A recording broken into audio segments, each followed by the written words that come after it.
Porsche, ajouter plus de puissance est une étape majeure pour rendre le grand encore plus grand. Prenez par exemple le nouveau Cayenne Turbo hybride de 730 chevaux.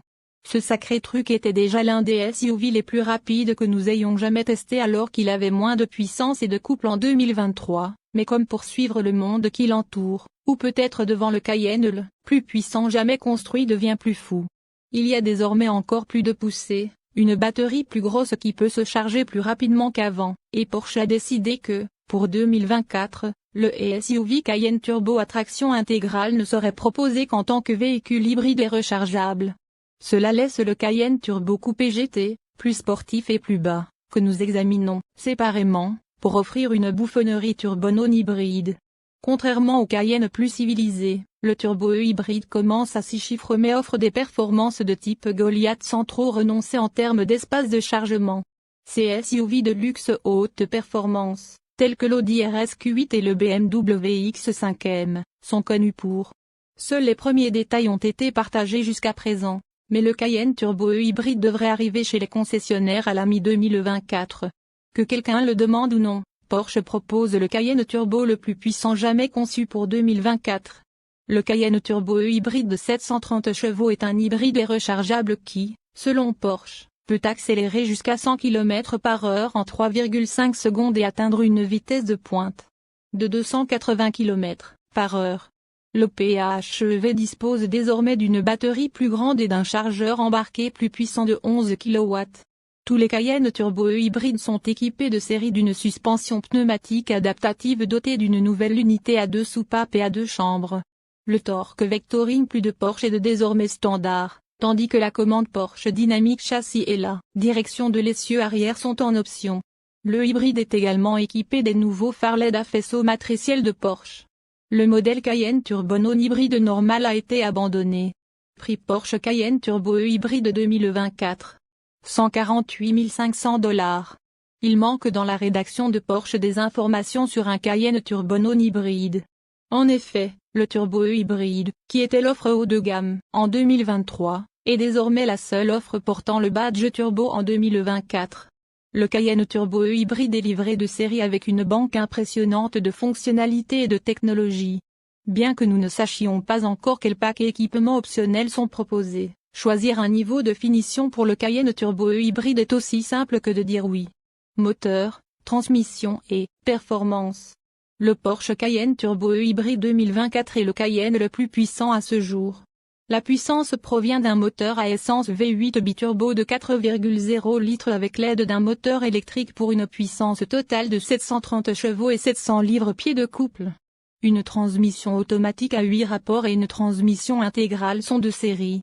Porsche affirme que cela devrait propulser le Cayenne Turbo hybride à 100 km/h en seulement 3,5 secondes.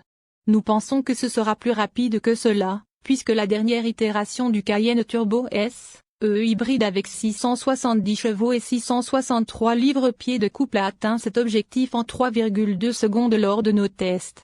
Nous mettrons à jour cet espace après avoir piloté la version mise à jour pour tester cette théorie. Le moteur électrique du nouveau Cayenne Turbo hybride développe 174 chevaux, une amélioration significative par rapport aux 134 chevaux de l'ancienne unité.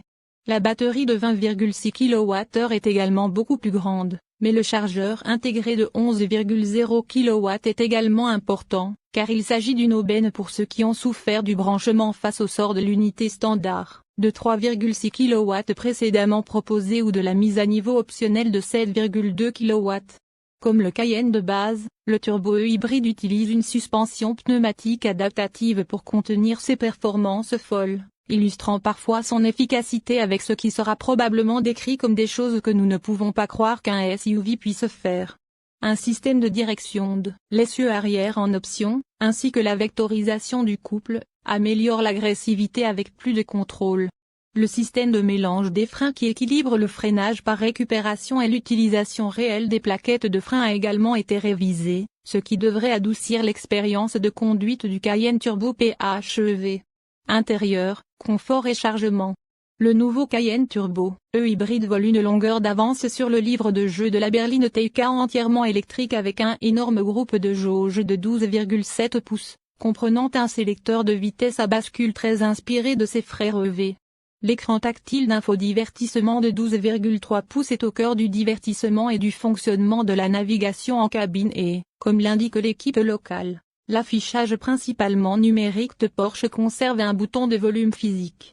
Le côté passager du tableau de bord est également doté d'un écran tactile de 10,9 pouces, qui permet la diffusion de vidéos en continu sans être trop visible ni distraire le conducteur.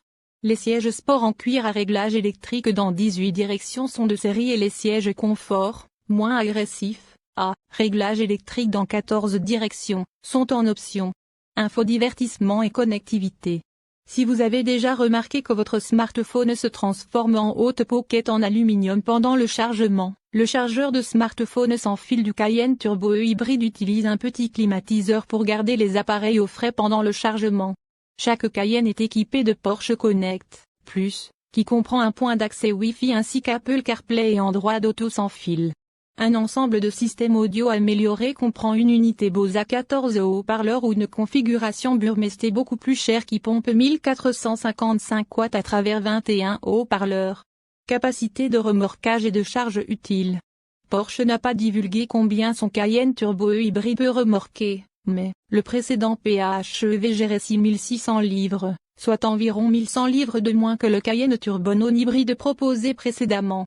Bien que ce ne soit pas suffisant pour tirer un yacht, si le nouveau Cayenne Turbo E hybride est capable de remorquer autant qu'avant, ce sera probablement à peu près la même chose que la plupart des camionnettes intermédiaires modernes. Économie de carburant et MPG, réel. Sans confirmation de l'EPA pour l'instant, nous ne pouvons que spéculer sur le type d'économie de carburant que le Cayenne le plus puissant jamais obtenu obtiendra. En utilisant comme référence le précédent et moins puissant Cayenne Turbo S, E hybride 2023, nous pouvons dire que le nouveau modèle devrait être capable d'au moins 45 mpge. Il s'agit d'une amélioration marginale par rapport à la version précédente, principalement grâce à une batterie plus grosse qui est capable d'aider le moteur V8 biturbo à soiffer avec plus d'assistance. Nous ne manquerons pas de mettre à jour cet espace lorsque l'EPA publiera ses estimations réelles plus tard cette année, ou lorsque nous aurons terminé les tests de notre test réel d'économie de carburant sur autoroute à 120 km/h. Pour plus d'informations sur l'économie de carburant du Cayenne Turbo E hybride, visitez le site web de l'EPA. Fonctionnalités de sécurité et d'assistance à la conduite. Le Cayenne est disponible avec une multitude de technologies d'assistance à la conduite pour assurer la sécurité des occupants. Chaque modèle est équipé d'un avertissement de collision avant et de capteurs de stationnement aux deux extrémités. Il prend même en charge la vision nocturne avec une caméra infrarouge en option. Pour plus d'informations sur les résultats des crash tests du Cayenne, visitez les sites web de la National Highway Traffic Safety Administration, NHTSA, et de l'Insurance Institute for Highway Safety, IHS. Les principales caractéristiques de sécurité comprennent régulateur de vitesse adaptatif en option avec fonction de centrage de voie. Surveillance des angles morts et alerte de circulation transversale arrière en option. Avertissement de sortie de voie et aide au maintien de